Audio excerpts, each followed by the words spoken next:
Hello, my friends. I hope you're doing well. Do you ever feel like you're not spending enough time with family? Maybe you feel like you're not spending enough time with your children. Maybe you feel like you're not spending enough time with your parents who are getting up in age. To be frank, I feel like I'm at the age where I'm seeing a lot of people around me just getting older, and I'm hearing more and more every day about people passing away, more so than I did when I was younger. And that makes me feel more anxious about spending quality time with the people I love. In this video, I am going to give 3 planner tips for when you feel like you're not spending enough time with family. My name is Tonya, and I make videos on functional and practical planning. If being productive and organized is something that interests you, please be sure to hit the like and subscribe button. So tip number 1 for when you don't feel like you're spending enough time with family is to review your values. Values are those things that are most important to you,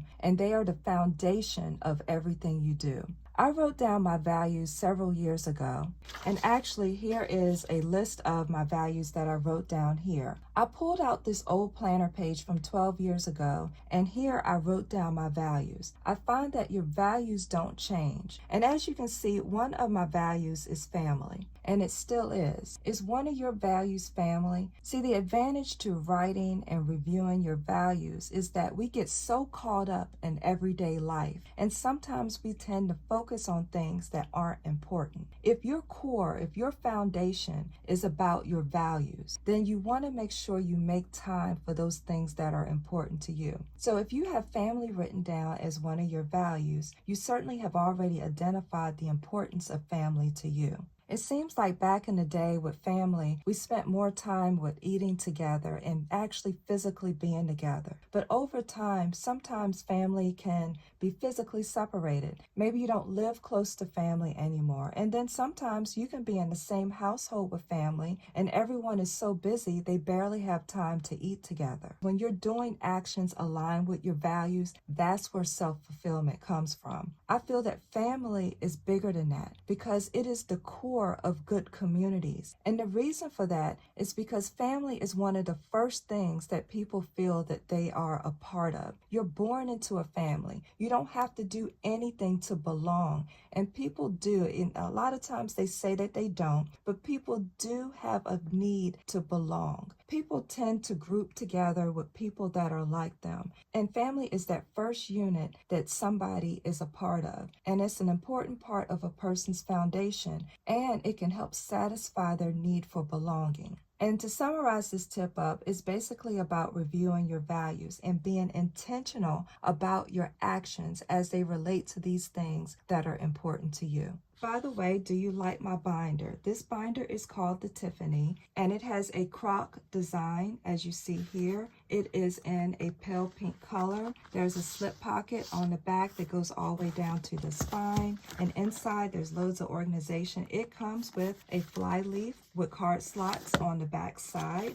There are also numerous card slots, a place to slip documents, another pocket divider, a zipper with a gusseted pocket that expands out, and the back cover has additional pockets. It has 2 elasticized pin loops, as you can see here, and also a 3rd pin loop on the fly leaf. This binder has 7 rings, so it can house Franklin Planner classic size inserts, Daytimer desk size inserts, and the simplified inserts. Also, this binder comes in a smaller compact size with the 6 rings with all the same features. You can get this at TanyaPlans.com, and you can save money with discount promo code TanyaPlans10. So tip number 2 for when you don't feel like you're spending enough time with family is to use your weekly compass to think about the one thing you can do for the relationships in your life. So I've shown the weekly compass in my videos before, and this is pretty much a form that can slip into a page finder, and you complete this each week to kind of guide your life so you don't lose focus of those things that are important in your life. Now, I did a whole video on this, so I'm going to go over this really quickly, and I'll put that video at the end of this video on the pink screen if you're interested in seeing more about the weekly compass. But you don't have to use this form. You can use a blank piece of paper and in your planner. You can make your own insert with these same categories and fill out the weekly compass. You have options there. But the main point of this is the bottom part of the weekly compass deals with roles, and that means relationships. So as you can see on this weekly compass, I have the role as a mother,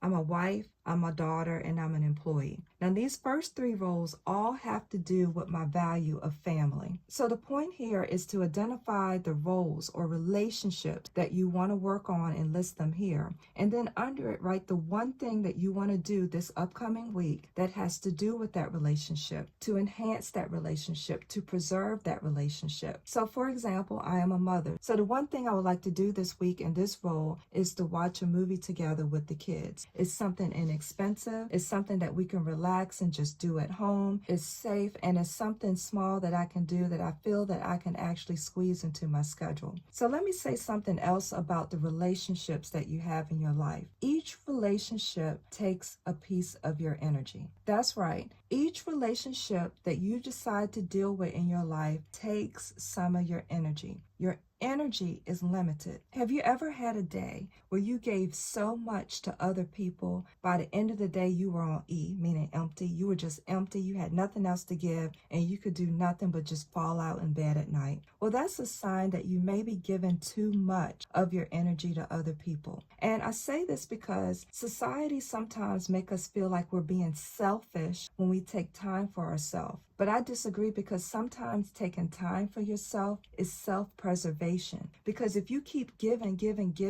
so much of yourself, that can affect your health and your well-being. So there's nothing wrong with giving a little to others and saving a little for yourself. Because if you take the example of being a mother, when you deal with your children, whether they're grown or not, that takes energy. So in the example of being a mother, there's nothing wrong with scheduling something small to do with these relationships. Sometimes in some relationships, somebody might live far away, and the best you can do that day or that week is send them a text because you're so busy. The point here is make it intentional to reach out and connect with someone else with the time that you have, so that your relationship doesn't suffer too much, because we're all trying to juggle multiple things. So tip number 3, and the last tip, is to use the information on your weekly compass to actually schedule the time for these items in your planner. It's not enough to just write them on your weekly compass or on a separate sheet of paper that's not on the planner pages that you see every day. Because if it's not in front of you, you're likely to not do it. So actually write it on your prioritized daily task list to actually call and reach out to someone to make sure that it's in front of you to actually do it. Better yet,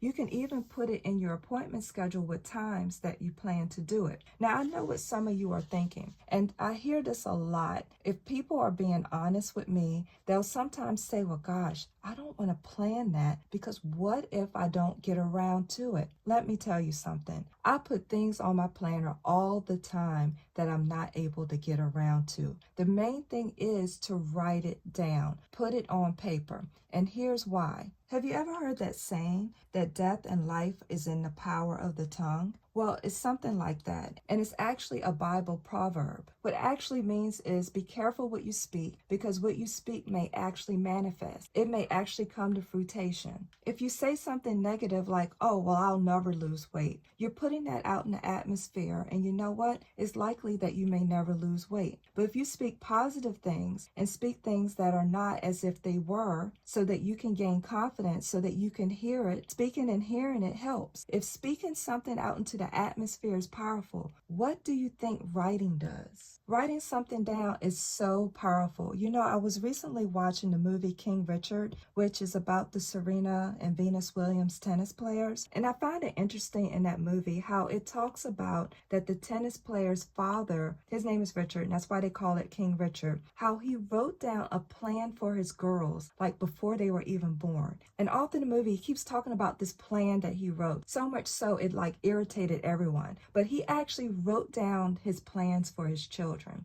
And you know what's amazing is those plans manifested. They actually came true. His girls, Venus and Serena, are considered two of the best tennis players in the world. That's how powerful writing something down is. Even if you don't get to it that day and you plan to call your mother and you didn't get around to it, because you wrote it down, it feels permanent. It does something in our minds, and you will make sure it happens, I'm sure, by the end of the week. And that's the whole point of it. You may not get to that thing that you want to do because something else came up, but you will eventually get to it if you just write down a plan for it. So another thing I want to say is when it comes to family, now there are some family members that we need to separate ourselves from because some family members take your energy and there's nothing productive there. But I encourage you to identify your core group of family members that you want to keep in touch with and keep connected with. Because in this life, we need family, we need friends, we need each other. And I talk about family in this video. It doesn't just apply to family by blood, it applies to your friends and those other people that you care about. We don't want to get so busy in life that we forget to nurture our relationships with the people that we care about. Because 9 times out of 10, we're going to need those people one day.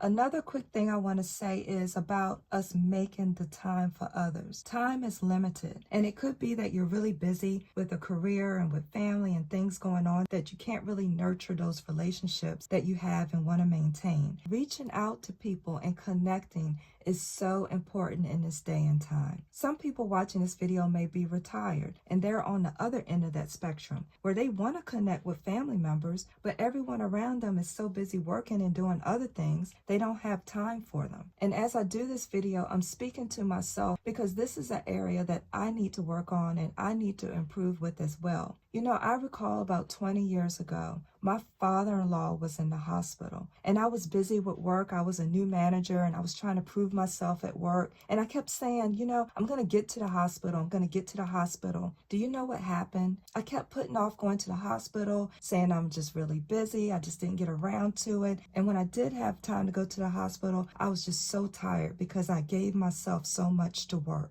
Unfortunately, what happened was he was diagnosed with pancreatic cancer and died very quickly after that. And I vowed from that day on, whenever someone is in the hospital, I will make it a point to reach out to them and connect with them. Even if I can't get there, they will get a phone call from me. If they can't take my phone call, I'm reaching out to someone else that's close to them to inquire about how they're doing. And I've said this before in a lot of my videos that my husband has some health challenges, and I've spent many days in the hospital. And you will be amazed at how quiet it is in the hospital, meaning that a lot of times people don't reach out to people in the hospital. And it's sad. I know people cared about my husband when he was in the hospital, but they were so busy doing other things that they didn't get a chance to reach out and reconnect. And in this lifetime, we just never know. So let's try not to have regrets that we didn't reach out or connect with someone because we were just too busy. I hope you found these tips helpful. Please don't forget to like this video. Please tell me in the comments, what do you do to stay connected to family and friends? I would love to hear about it in the comments. I love talking to you guys. This is Tonya, helping you feel more organized so this can be your best year yet.